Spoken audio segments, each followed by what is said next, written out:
Bonjour, dans cette vidéo, je vais vous montrer comment faire communiquer un automate Allen-Bradley, un Compact Logix, avec un automate Siemens, un ET200 SP, via l'automate virtuel de Code 6. Je vais commencer par vous montrer un système qui est fonctionnel. Donc, on peut voir ici que j'ai un bit que j'ai appelé le bit 1 dans un contact. Je l'envoie vers une sortie qui est configurée. La sortie va venir activer l'entrée de Allen-Bradley pour s'en aller vers Siemens. Donc ici, c'est code 6. Et Siemens va recevoir l'entrée, va retransférer directement dans une sortie qui est liée à Profinet.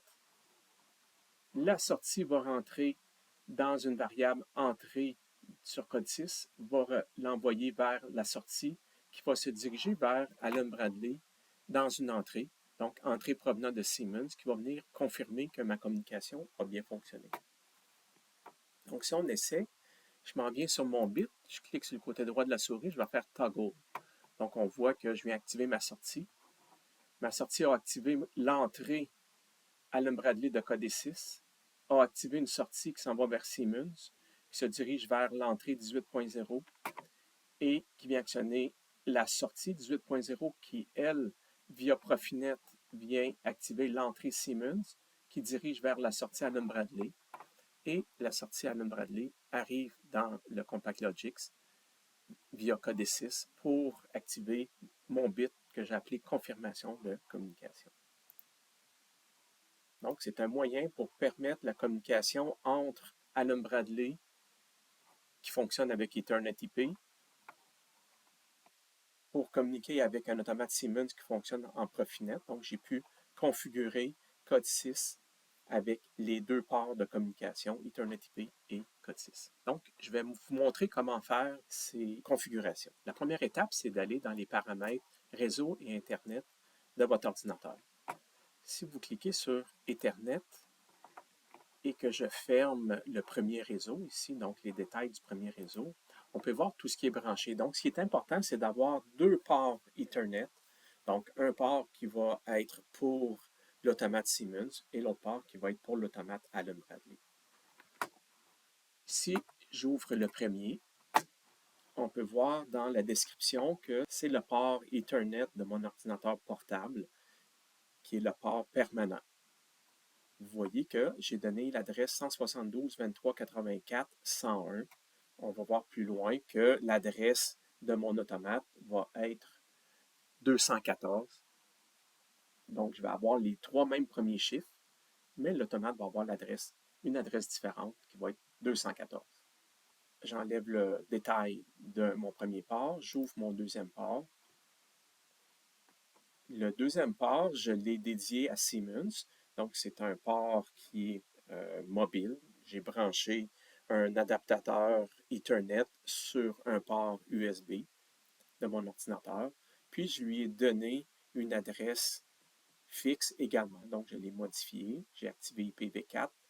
Et mon réseau Siemens va être 192.168.0.100 pour mon ordinateur. Et pour mon automate, je vais avoir les mêmes trois premiers chiffres, mais l'adresse 10 pour le quatrième chiffre. Pour la partie avec Allen-Bradley, avec le Compact Logix, vous pouvez aller voir dans mes capsules vidéo. J'en ai fait une où je montre comment configurer la communication entre code 6 et un automate Compact Logix. On va continuer avec l'automate Siemens. J'ai créé un nouveau programme qui a la configuration de mon automate. Si je vais dans la configuration. Donc, pour commencer, on doit se rendre dans la configuration de l'adresse IP, puis donner la même adresse que l'automate physiquement. Donc, présentement, moi, c'est l'adresse 10 qui est dans ma configuration. Donc, je vais mettre le masque aussi à 255.255.255.0. Je vais sauvegarder mon projet. Puis, je vais lever ça. Dans la section Profinet Interface, si on clique sur Operating Mode, je viens sélectionner IO Device. Puis, vous voyez qu'en sélectionnant IO Device, il m'apparaît une section qui s'appelle Transfer Areas, donc une section pour programmer les transferts. On va configurer un byte, donc 8 bits d'entrée et 8 bits de sortie. Je fais Add New, je vais laisser le nom par défaut. Puis, vous voyez que déjà par défaut, il y a l'adresse 18 qui apparaît comme étant des inputs, puis c'est 1 byte. Donc, je vais avoir i18.0 à i18.7 de configurer. Je vais créer une deuxième table et au lieu d'avoir un deuxième byte d'entrée, je vais cliquer sur le sens et je vais créer un byte de sortie. Une fois que ça c'est fait, on vient dans Edit, on clique sur l'automate, on va dans Edit, puis on va compiler. S'il n'y a pas d'erreur dans le programme,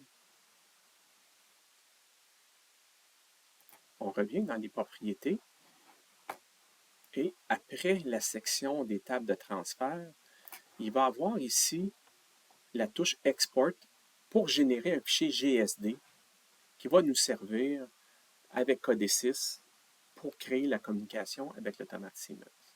Ce qui est important aussi, c'est que de voir ici que le nom de l'automate, c'est Automate Siemens.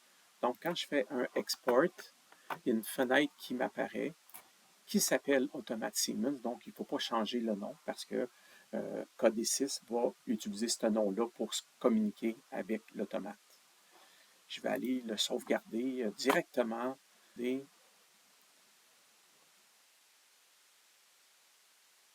dans les utilisateurs, puis je vais utiliser mon compte à moi.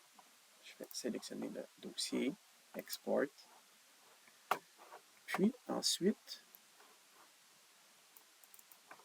si on va sur Code 6, j'ai gardé la configuration de Ethernet IP qui fonctionnait déjà, qui vient de la capsule précédente. Je vais venir ajouter un nouveau lien Ethernet. Donc, je clique sur le côté droit de la souris dans Device, ajouter un appareil. J'ajoute un lien Ethernet. Ensuite, en cliquant 2 fois ici, je vais venir choisir mon contrôleur Profinet. Et avant d'insérer ma carte, j'ai besoin d'aller chercher le fichier GSD. Donc ça, on vient dans Outils, référentiel d'appareil. Je vais faire Installer. Puis, je vais venir dans Utilisateur, dans mon compte. Puis, vous voyez que le fichier que j'ai créé apparaît, qui est un fichier XML. Donc, on voit que le fichier s'est ajouté. Donc, si je reviens ici, je clique 2 fois, je clique sur le côté droit de la souris, je fais Ajouter un appareil. On voit qu'Automate Siemens est apparu. Donc là, j'ai ma structure. Je reviens dans Ethernet. Il faut que j'aille spécifier avec quel port Ethernet que je veux communiquer. Mon automate Siemens est sur le réseau 192.168.0. Mon automate est à l'adresse 10 et mon portable est à l'adresse 100. Donc, je sélectionne ça.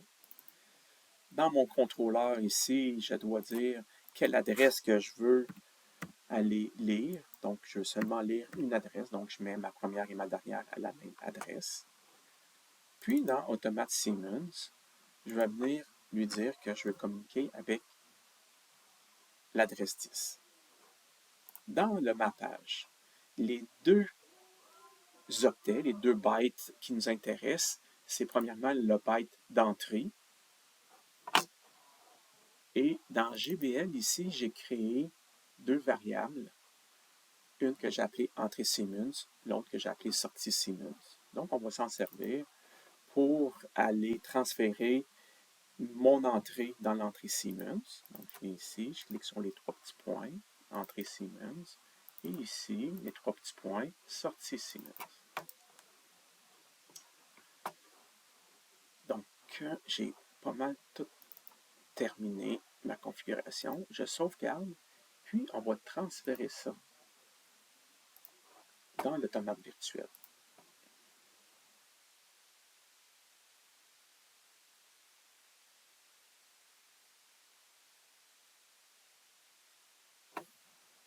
Je vais mettre mon automate en fonction.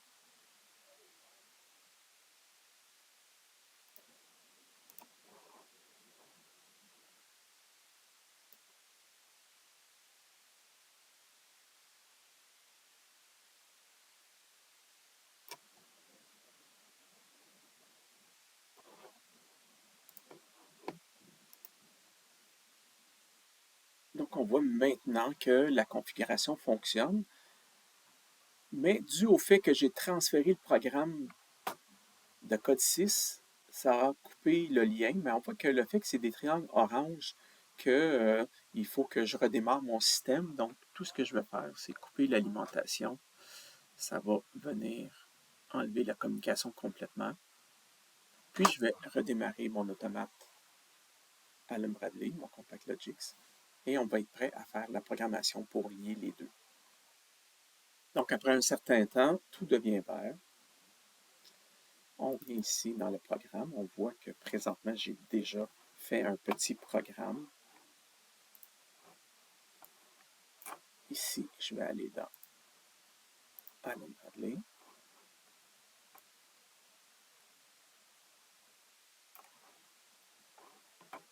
Puis, je vais faire apparaître mon programme ici de Siemens. Donc, je vais enlever ça. Je vais enlever ça. Je vais animer.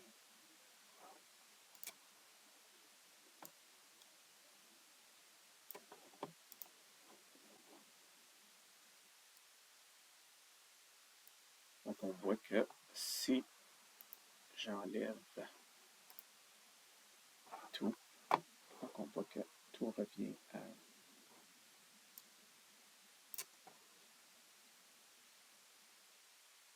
si j'actionne mon bit 1, toggle, on voit que ça fonctionne.